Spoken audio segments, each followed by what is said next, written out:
I wish I'd never been born. You've got your wish. You've never been born. It's definitely a throwback. To go back to the 40s or the 30s even, the heyday of radio, is a real treat. The theater of the mind. We have 5 actors playing 48 different roles.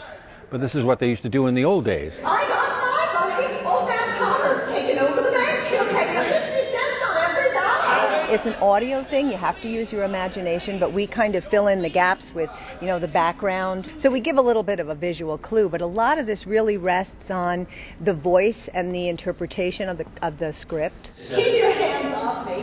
Why don't you bust somebody else for a change? I do all of the women except for Mary Bailey, who's the lead, and that's Lauren. And it's just great because I get to be, like an old woman and a little girl and a medium-sized girl and a younger woman and like all these different characters. That, for me, is part of the joy of this show. Mary!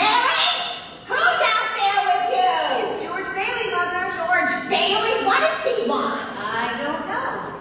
What do you want, George? There are people, who lived in that era where they would sit around and listen to the radio. Those people are still here, and they're in our audience tonight, I'm sure.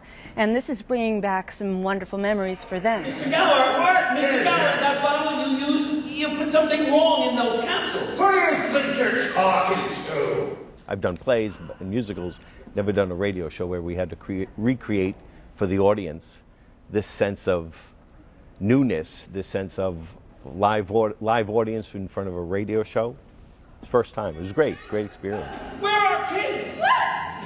Please! Get away from me! I need you, Mary! Help me! Mary! Police! I think it was just radio. We could just stand here by ourselves, really, in our own little rooms, really, and just say our lines. But if the fact that there's an audience and the person is speaking on the mic over here, I'll turn this way. Or that Lauren will be here, I'll turn to her this way and we'll carry on the scene here. Might I perhaps ring my rings? I've been waiting for over 200 years now. I'm playing 11 different characters. One of the major ones is Clarence, the angel. Don't make me use my nightstick. Oh, Bert, I hate to do this, but... Run, George. Run, George. Creating the separate voice and personality is the first challenge. And then I just, in the script, make notes to remind me which character and voice I'm using. Because there are times where I talk with myself, and I have to change voices one right after the other. We begin our story in the little town of Bedford Falls, New York, USA. I'm playing the announcer in the beginning, and I do my favorite character, Mr. Potter! Confound it, man. I'm offering you a 3-year contract at $20,000 a year. Is it a deal or isn't it? I wanted to be an actor in high school, did all the high school plays, did leads in a bunch of things, but then I got the radio bug, so I did that. And that's what I'm still doing. Oh, God!